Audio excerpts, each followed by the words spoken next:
বাংলাদেশের ক্ষেত্রে একজন ক্রিকেটার যিনি 14 তারিখ পর্যন্ত দলের মধ্যে ছিলেন, দলের হয়ে খেলেছেন এবং ওয়ানডে সিরিজ জয়ী যেই দলটা সেই দলের সদস্য ছিলেন এবং 14 তারিখেই ক্যাপ্টেনের ইনজুরি হয়েছে যিনি টি-20-র অধিনায়ক লিটন কুমার দাস। সেই লিটন কুমার দাস প্রথম ম্যাচে খেলতে পারবেন না টাইপের একটা ভাইবস আমরা 15 তারিখের মধ্যেই পেয়ে গিয়েছিলাম, বুঝেছিলাম। তারপরেও ব্যাকআপ ক্রিকেটার হিসেবে সৌম্য সরকারকে রাখা হয়নি, তাকে পাঠিয়ে দেওয়া হয়েছিল সাতক্ষীরা থেকে শেষ পর্যন্ত সৌম্য সরকার ঢাকায় ব্যাক করেছেন। তার আগে যশোরে গেছেন, যশোর থেকে এয়ারপোর্টে নেমেছেন, তারপরে আবার মিরপুরে গেছেন, মিরপুর থেকে আবার এয়ারপোর্টে এসেছেন, এয়ারপোর্ট থেকে পরশুদিন অলমোস্ট সন্ধ্যাবেলা, যখন আসলে কোনো প্র্যাকটিস করার কোনো সুযোগ ছিল না, সূর্য ডুবে গেছিল, ঠিক সেই সময়টায় তিনি চট্টগ্রামে নামেন। পয়েন্ট নাম্বার 1, এই সৌম্য সরকারকে without any practice, preparation, mental একটা ব্যাপার স্যাপার থাকে না যে খেলার জন্য আমি আসলে প্রিপেয়ার্ড হচ্ছি, মাঠে নামিয়ে দেওয়া হলো। সৌম্য যতটা খারাপ করেছে এটার আমি কোনো দোষ দেখি না, কোনো ধরনের ফলস আমি সৌম্য সরকারকে দিতে চাই না।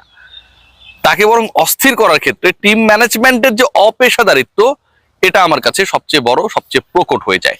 Point number 1। Point number 2, Bangladesh দল সবশেষ ম্যাচে যেভাবে হেরেছে, যেভাবে ব্যাটিং করেছে, যেই অ্যাপ্রোচে ব্যাটিং করেছে, সবগুলো বল অলমোস্ট 5 জন ক্রিকেটার তারা বিগ নিতে গিয়ে আউট হয়েছে। যেহেতু মিস হিট হচ্ছে, একজন দুজনের মিস হিট হওয়ার পরে বাকিদের কেয়ারফুল হওয়া দরকার ছিল, সবাই বাউন্ডারি লাইনে এসে ক্যাচ দিয়ে আউট হয়ে গেছেন। যদি সেটাই হয়, যদি সেরকম একটা সিচুয়েশন ক্রিয়েট হয়, মিস হিট হচ্ছে, প্রপার টাইমিং হচ্ছে না, ছক্কা হচ্ছে না, ক্যাচ হয়ে যাচ্ছে, সবাই কেন একই টাইপের খেলা খেলতে চাইবে? মানে অস্ট্রেলিয়া কি আপনার পাড়ার দল? আপনি চাইলেন আর হারিয়ে দিলেন। একই সাথে প্রথম ম্যাচ টি-20 সিরিজে যেই ম্যাচটা জিতলে বাংলাদেশ 1-0 এগিয়ে থাকতো, পরের 2 ম্যাচের মধ্যে একটা জিতলেই বাংলাদেশ অস্ট্রেলিয়ার অলমোস্ট মেইন টিমের বিরুদ্ধে টি-20 সিরিজে জেতার একটা গৌরব অর্জন করতো। সেই কাজটা, সেই লক্ষ্যটা থেকে বাংলাদেশ দল টোটালি অনেক দূরে ছিল, তারা পারে নাই, একদম পারে নাই। থার্ড যে পয়েন্ট, 11 সিলেকশনটা যেভাবে হয়েছে, যেই প্রক্রিয়ায় হয়েছে, শুরুতে সৌম্যের কথা বললাম, এবং এই সৌম্যের আলোচনাটাকে যদি একটু দূরে রেখে অন্য ক্রিকেটারদের সিলেকশনের জায়গাটা দেখি, সেটাও চরম চরম প্রশ্নবিদ্ধ। আপনি খেয়াল করে দেখবেন যে আব্দুল গফর সাকলাইন খেলেছেন, অবশ্যই তিনি আমাদের ফিউচার স্টার, বাংলাদেশকে হয়ে ফিউচারে অনেক ভালো সার্ভিস দেবেন। তিনি একজন পেস বোলিং অলরাউন্ডার হিসেবে টিম টাইগার্স স্কোয়াডে এখন থেকে 2-3 বছর পরে একজন ইনফ্লুয়েন্সিয়াল ক্রিকেটার হবেন, এই প্রত্যাশা আমাদের সবার রয়েছে, এই স্বপ্ন আমাদের সবার রয়েছে, সাকলাইনেরও রয়েছে, ন্যাশনাল টিমে তিনি খেলা ডিজার্ভ করেন। কিন্তু অস্ট্রেলিয়ার বিপক্ষে আপনি খেলতে নামছেন, সেই অস্ট্রেলিয়ার বিপক্ষে আপনি আব্দুল গাফফার সাকলাইনকে খেলালেন কার জায়গায়? নাহিদ রানার জায়গায়। কারণ নাহিদ রানা প্রথম টি-20 একাদশে ছিল না। নাহিদ রানা কেন ছিল না? এখন যদি আপনি বলেন যে ভাই ওর ওয়ার্কলোড ম্যানেজমেন্টের জন্য নাহিদ রানাকে খেলানো হয়নি, এই ওয়ার্কলোড ম্যানেজমেন্টের পরিকল্পনা যেই বিজ্ঞ, যেই জ্ঞানী, যেই সায়েন্টিস্ট করছেন, আমার কাছে মনে হয় যে তার মেন্টাল ম্যানেজমেন্ট দরকার। কেন আমি এই কথা বলছি? এটা চরম বিরক্তিকর একটা কাজ হয়েছে। নাহিদ রানা তো সবশেষ ওয়ানডে খেলেছেন, মানে ওয়ার্কের লোড নিয়েছেন চলতি মাসের 11 তারিখে। 11 তারিখে দ্বিতীয় ওয়ানডেতে তিনি খেলেছিলেন, তারপর থেকে তিনি খেলার মধ্যেই নাই। অলমোস্ট 1 সপ্তাহ পরেও নাহিদ রানা টি-20 ক্রিকেটে মাত্র 4টা ওভার করার জন্য রেডি না, এবং ওই 4 ওভার করলে তার ওয়ার্কলোড ম্যানেজ হবে না, এই রকম গল্পগুজব যারা করেন, থিওরি যারা দেন, এই পরিকল্পনা যারা করেন, এদের মেন্টাল স্ট্যাটাস নিয়ে আমার কাছে মনে হয় আলোচনা করার, রিসার্চ করার যথেষ্ট কারণ রয়েছে। সো এই পরিকল্পনাটা, এই রুটিনটা যিনি দিয়েছেন, আমার কাছে মনে হয় বাংলাদেশের ক্রিকেট এবং ওয়ার্কলোড ম্যানেজমেন্ট, এই দুইটা সম্পর্কে, কোনো একটা সম্পর্কে অথবা উভয় সম্পর্কে তার ধারণার যথেষ্ট ঘাটতি রয়েছে।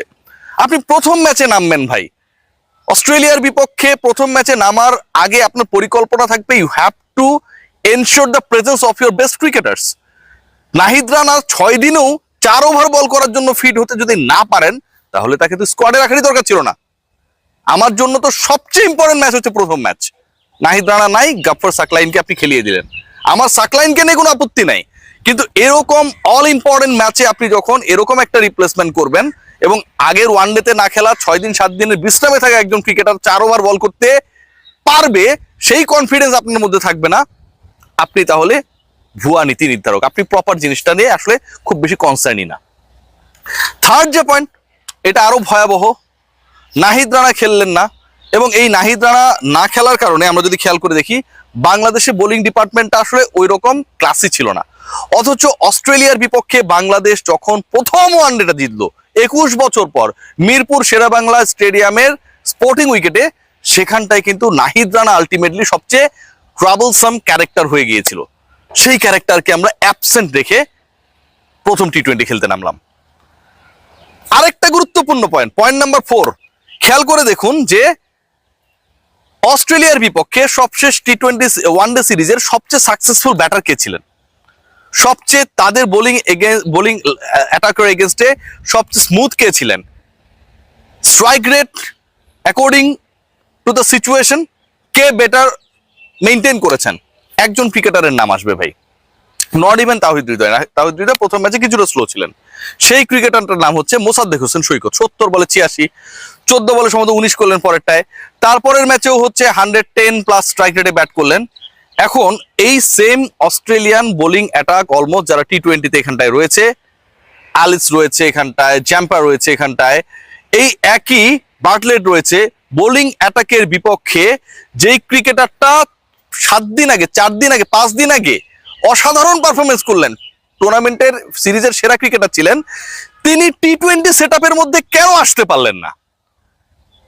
মোসাদ্দেক হোসেন সৈকতকে যদি টি-20 দলে রেখে দলটা ঘোষণা করা হতো, অথবা যেহেতু ক্যাপ্টেনের ইনজুরি সংক্রান্ত ইস্যু রয়েছে, সেই জায়গাটায় I am telling you again, Mosaddek সৈকতকে বরং দলভুক্ত করা হতো, তাহলে কি এমন সমস্যা ছিল?